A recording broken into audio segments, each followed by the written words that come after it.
Assalamualaikum warahmatullahi wabarakatuh. Selamat sore, salam sejahtera untuk kita semua. Semoga hari ini dalam keadaan sehat walafiat. Nah, pada pertemuan ini saya akan menyampaikan materi melalui video pembelajaran terkait mata kuliah dasar-dasar manajemen. Nah, pada mata kuliah dasar-dasar manajemen ini kita bisa memahami atau berpikir kira-kira siapa yang membutuhkan manajemen. Yang membutuhkan manajemen itu bisa perusahaan atau yang bergerak di bidang bisnis, bisa semua tipe organisasi dan semua tipe kegiatan apapun pasti memerlukan yang namanya manajemen. Karena tanpa adanya manajemen yang baik, yang teratur, yang terarah, yang tertib, dan alurnya jelas, segala perencanaan yang dilakukan tidak mungkin akan mencapai sasaran yang diinginkan atau perencanaan yang telah direncanakan sebelumnya tentu akan bisa tercapai ketika didukung oleh adanya manajemen yang baik. Nah, mengapa manajemen dibutuhkan? Karena untuk mencapai tujuan dari organisasi itu pasti memerlukan manajemen.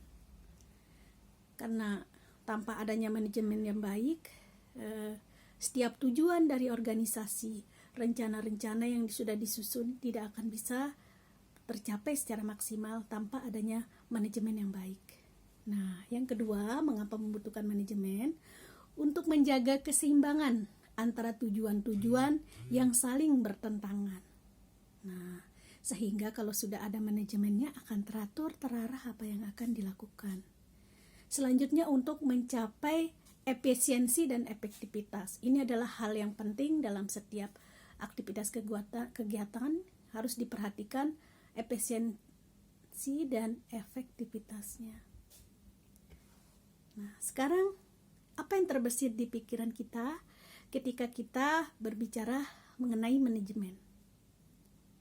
Manajemen merupakan proses perencanaan atau planning, pengorganisasian atau organizing, pengarahan atau actuating, dan pengawasan atau controlling.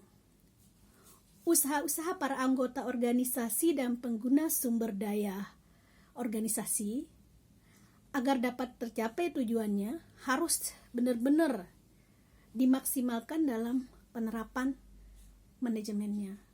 Nah, jadi saya ulangi, pengertian manajemen merupakan proses perencanaan atau planning, pengorganisasian atau organizing, pengarahan atau actuating, dan pengawasan atau controlling.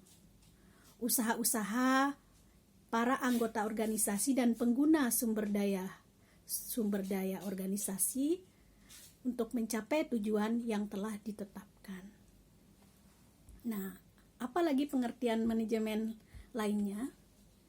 Manajemen adalah ilmu tentang upaya manusia untuk memanfaatkan sumber daya yang dimilikinya untuk mencapai tujuan secara efektif dan efisien. Kalau kita membahas terkait skema pengertian manajemen itu, di sini dapat kita lihat bahwa perencanaan atau planning dari setiap kegiatan atau aktivitas itu harus dipikirkan atau didesain mulai dari perencanaannya atau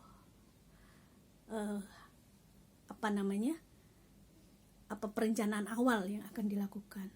Terus pengorganisasiannya bagaimana? Itu harus juga bisa dikoordinasi secara baik dan terarah. Nah, nanti ada actuating atau pengarahan, itu juga. Terus selanjutnya nanti ada controlling, yaitu pengawasan. Ada perencanaan, ada pengorganisasian, ada pengarahan, tapi tidak ada kontrol yang baik, tentu semua apa yang direncanakan tidak akan bisa tercapai dengan maksimal. Jadi manajemen ini untuk mencapai tujuannya harus melaksanakan planning, organizing, actuating, dan controlling. Itu menjadi item yang sangat diperlukan agar mencapai tujuan dari organisasi apapun. Mengapa manajemen dibutuhkan? Manajemen itu dibutuhkan untuk mencapai tujuan organisasi. Jadi setiap organisasi punya tujuan. Ketika ada manajemen yang baik di dalamnya, tentu setiap apapun yang hendak dicapai atau direncanakan dapat berjalan sebagaimana mestinya sesuai dengan yang sudah direncanakan. Nah, selanjutnya mengapa harus menerapkan manajemen itu? Mengapa harus menerapkan manajemen? Karena untuk menjaga keseimbangan di antara tujuan-tujuan, sasaran-sasaran, dan kegiatan yang saling bertentangan dari pihak-pihak yang berkepentingan dalam organisasi. Nah, seperti kita ketahui, dalam setiap organisasi itu kan banyak orang di dalamnya. Nah, tentu menyamakan antara keinginan, tujuan dari orang yang banyak ini kan tidak segampang itu untuk berjalan beriringan. Makanya dengan adanya manajemen, kejelasan akan perencanaannya, akan tujuannya, semua akan bisa tercapai ketika manajemennya sudah jalan. Gitu. Jadi dia akan mendukung, teratur, terarah dari tujuan dari organisasi ini. Seperti itu. Selanjutnya, manajemen ini mengapa dibutuhkan oleh kelompok? Karena untuk mencapai tujuan secara berdaya guna dan berhasil guna, tentu manajemen ini menjadi item yang sangat penting diterapkan dalam organisasi. Nah, daya guna yang dimaksud dengan sumber-sumber daya seperti dana, sarana, sehemat mungkin dalam waktu yang tepat dapat dicapai hasil yang sesuai dengan rencana. Karena kalau setiap aktivitas kegiatan kan pasti ada sumber dananya. Nah, makanya untuk mencapai semuanya bisa berjalan sesuai waktu, baik biaya, baik waktu, baik tujuannya, baik sasarannya, tentu itu harus diimbangi dengan penerapan manajemen yang baik. Nah, tadi kalau kita bahas daya guna. Daya guna di sini dengan sumber-sumber seperti dana, sarana, sehemat mungkin dalam waktu yang tepat dapat dicapai hasil yang sesuai dengan rencana. Sudah ada rencana, maka sumber daya yang lain-lainnya akan mengikuti sesuai dengan perencanaan dan alokasi yang sudah ditentukan. Nah, hasil guna. Hasil guna di sini adalah berhasil mencapai apa yang diinginkan dan hasilnya berguna bagi kelompok dan masyarakat serta dapat dirasakan manfaatnya bagi sesama. Nah, hasil guna itu sangat diharapkan bermanfaat bagi orang banyak, berguna bagi kelompok serta masyarakat, dan manfaat itu sangat dibutuhkan untuk kepentingan bersama. Sekarang, apa manfaat dasar dari manajemen? Kalau kita bicara manfaat dasar dari manajemen, tentu tidak lupa efisiensi dan efektivitas.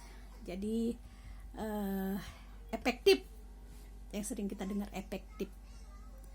Efektif itu membuat keputusan yang tepat dan terlaksananya dengan berhasil. Jadi keputusan itu tepat dan dengan harapan bahwa dapat terlaksana dengan berhasil gitu apa yang direncanakan itu. Efisien. Kalau efisien itu menggunakan berbagai sumber daya secara tepat dengan cara yang hemat biaya. Nah, di setiap organisasi dan usaha apapun itu pasti sangat menerapkan efisien. Karena efisiensi itu diharapkan apa yang sudah dilakukan itu sumber daya secara tepat dan juga harus dilakukan penghematan. Karena itu penting bagi kelangsungan setiap aktivitas kegiatan usaha dan aktivitas organisasi dalam menjalankan keberlangsungan. Kalau kita bicara dari contoh efektif efisien, kita ambil contoh, ada sebuah perusahaan berhasil membuat mobil dengan harga yang murah, tapi desain dan bentuknya tidak disukai masyarakat sehingga tidak laku. Ini namanya efisien tapi tidak efektif. Jadi harus dipikirkan juga bagaimana hasilnya juga diterima oleh orang banyak dan dapat dimaksimalkan dari hasil yang ada itu. Efektif efisien berarti tepat sasaran dan hemat biaya. Jadi itu adalah yang sangat diperlukan oleh perusahaan, organisasi atau aktivitas apapun. Itu sangat perlu diperhatikan, efektif efisien biar tepat sasaran dan hemat biaya.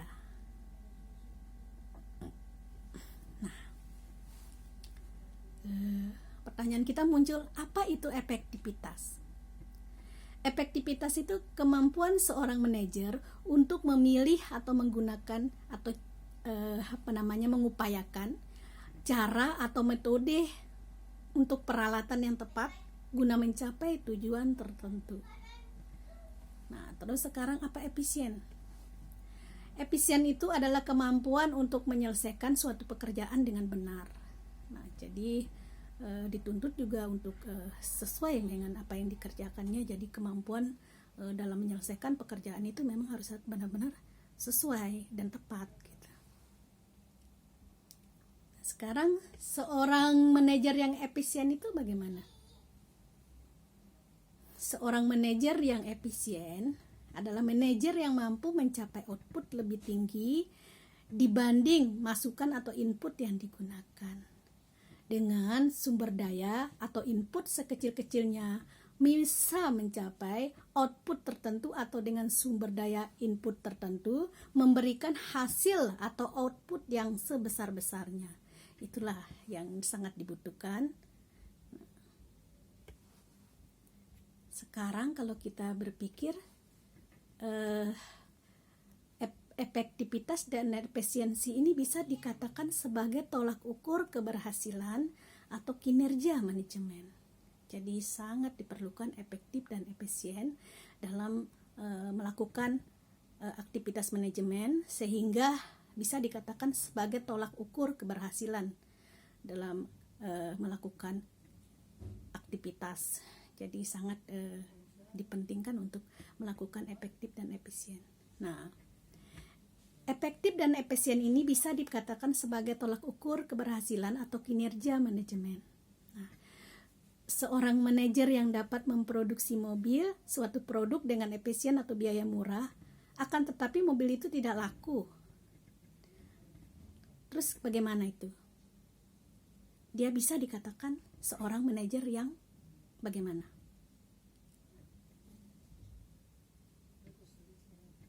Seorang manajer yang dapat memproduksi mobil atau suatu produk dengan efisien dengan menggunakan biaya murah, akan tetapi mobil tersebut tidak laku dijual.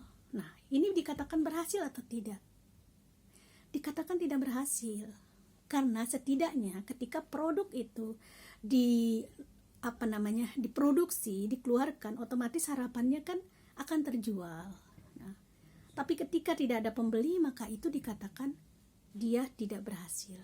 Nah, karena efektif efisien diterapkan, tapi juga diharapkan dari produk yang dikeluarkan itu bisa diterima oleh pasar, diterima oleh masyarakat. Jadi untuk dikatakan berhasil itu selain menerapkan efektif dan efisien, juga apa yang menjadi produk.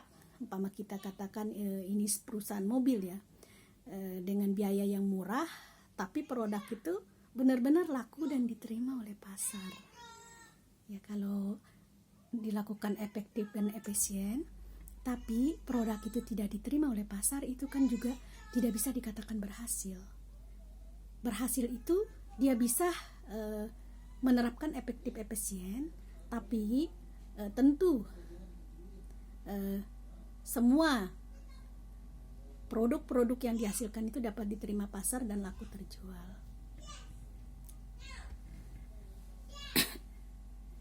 Nah, sekarang kalau ada seorang manajer yang produknya laku di pasar, tetapi tidak bisa memberikan profit, itu bagaimana?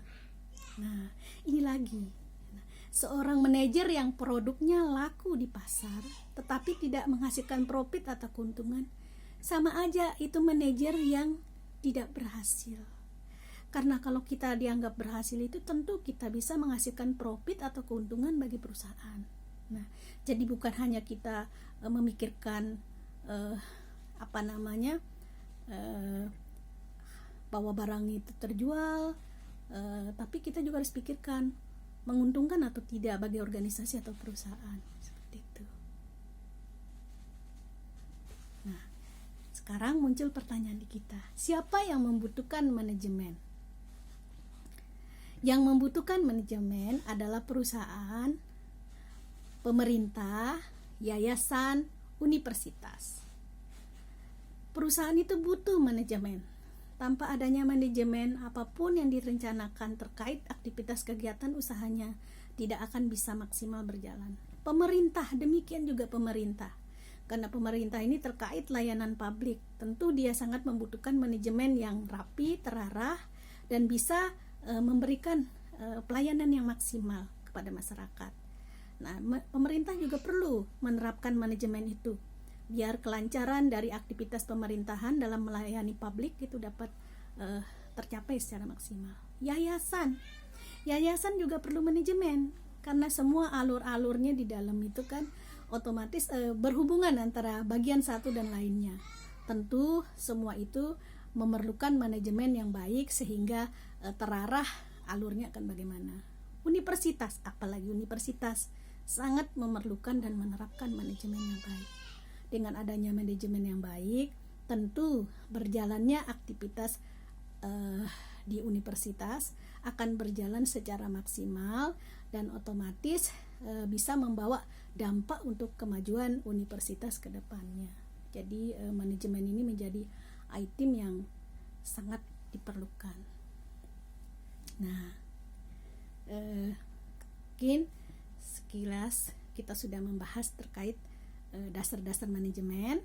Semoga apa yang kita bahas hari ini bisa menjadi bahan diskusi kita untuk kelas perkuliahan, karena kita juga perlu melakukan diskusi, mengeluarkan pikiran, pendapat.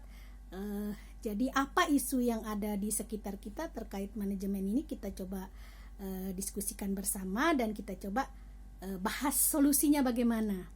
Nah, nanti kita akan lebih lanjut membahas di ruang pertemuan pada sesi tatap muka berikutnya. Di kelas kita akan membahas terkait isu-isu terkini yang ada di masyarakat, baik di bidang ekonomi, sosial, politik, dan budaya, baik itu di lini perusahaan, pemerintah, yayasan, universitas. Nanti kita coba angkat untuk menjadi bahan diskusi kita di pertemuan berikutnya. Baiklah, kepada mahasiswa semua, mungkin pertemuan hari ini melalui video YouTube singkat yang Ibu sampaikan, semoga dapat bermanfaat, bisa menjadi bahan untuk merefresh pikiran kita dan untuk kita mempunyai ide-ide dalam berdiskusi minggu depan. Lebih kurangnya saya mohon maaf. Sampai bertemu kembali. Assalamualaikum warahmatullahi wabarakatuh.